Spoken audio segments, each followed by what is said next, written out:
the dead and ascended into heaven for all eyes to see, and performed the wealth of miracles acclaimed to him, would have made it into the historical record.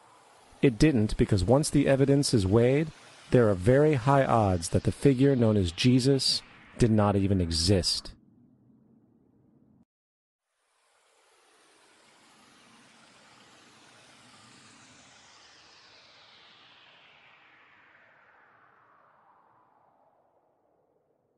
We don't want to be unkind, but we want to be factual. We don't want to cause hurt feelings, but we want to be academically correct in what we understand and know to be true. Christianity just is not based on truth. We find that Christianity was in fact nothing more than a Roman story, developed politically. The reality is, Jesus was the solar deity of the Gnostic Christian sect, and like all other pagan gods, he was a mythical figure. It was the political establishment that sought to historize the Jesus figure for social control. By 325 AD in Rome, Emperor Constantine convened the Council of Nicaea.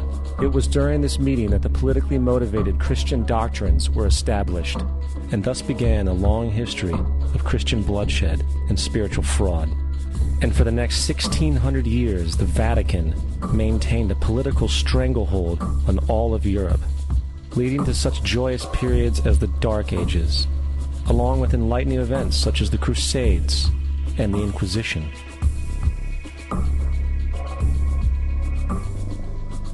Christianity, along with all other theistic belief systems, is the fraud of the age. It serves to detach the species from the natural world, and likewise each other. It supports blind submission to authority. It reduces human responsibility to the effect that God controls everything, and in turn awful crimes can be justified in the name of a divine pursuit. And most importantly, it empowers those who know the truth, but use the myth to manipulate and control societies.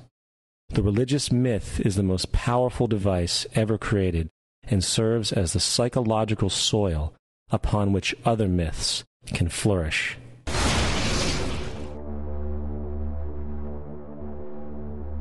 A myth is an idea that, while widely believed, is false. In a deeper sense, in the religious sense, a myth serves as an orienting and mobilizing story for a people. The focus is not on the story's relation to reality, but on its function. A story cannot function unless it is believed to be true in the community or the nation. It is not a matter of debate. If some people have the bad taste to raise the question of the truth of the sacred story, the keepers of the faith do not enter into debate with them. They ignore them or denounce them as blasphemers. It is wrong, blasphemous, and sinful for you to suggest, imply, or help other people come to the conclusion that the U.S. government killed 3,000 of its own citizens.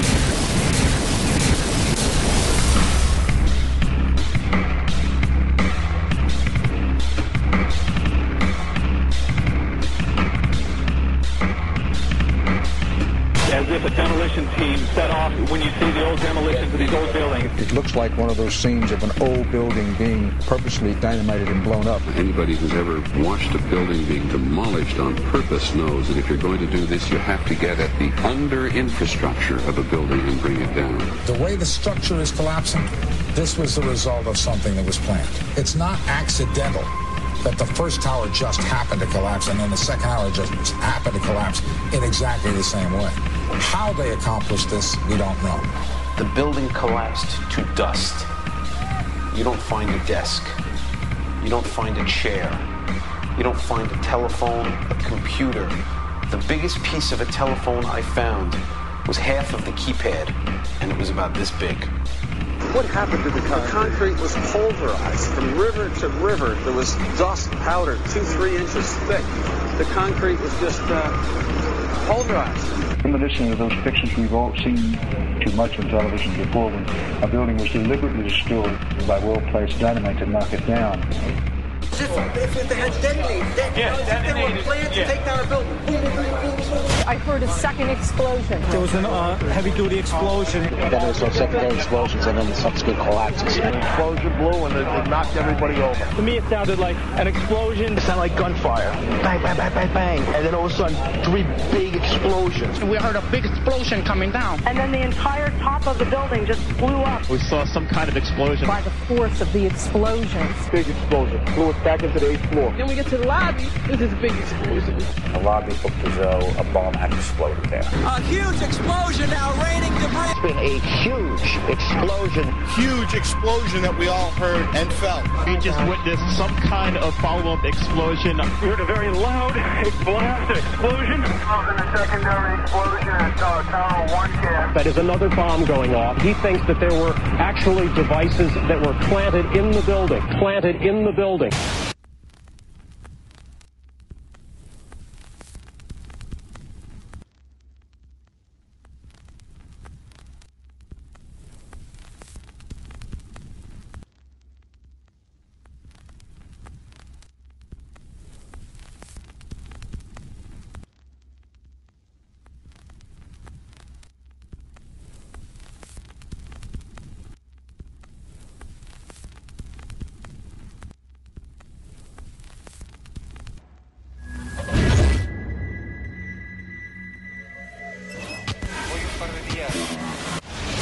I don't think anybody could have predicted that they would try to use an airplane as a missile, a hijacked airplane as a missile. Nobody in our government, at least, and I don't think the prior government that could envision flying airplanes into buildings. No specific threat involving really a domestic operation or involving what happened, obviously, the city's airliner and so forth. There were no warning signs that I'm aware of. USA Today reports that in the 2 years before the attacks on September the 11th, NORAD conducted exercises using hijacked airliners as weapons. And one target was the World Trade Center.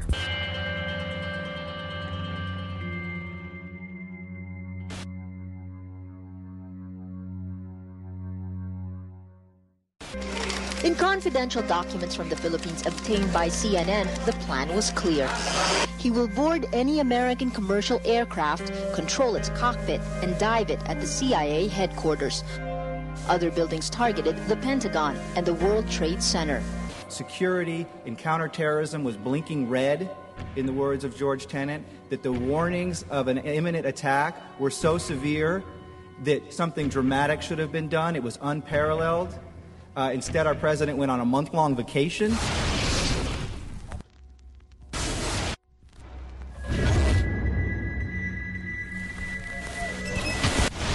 The head of Pakistani intelligence at the ISI, Mahmoud Ahmed, requested Omar Sheikh to wire $100,000 to Mohammed Atta, who was the lead hijacker.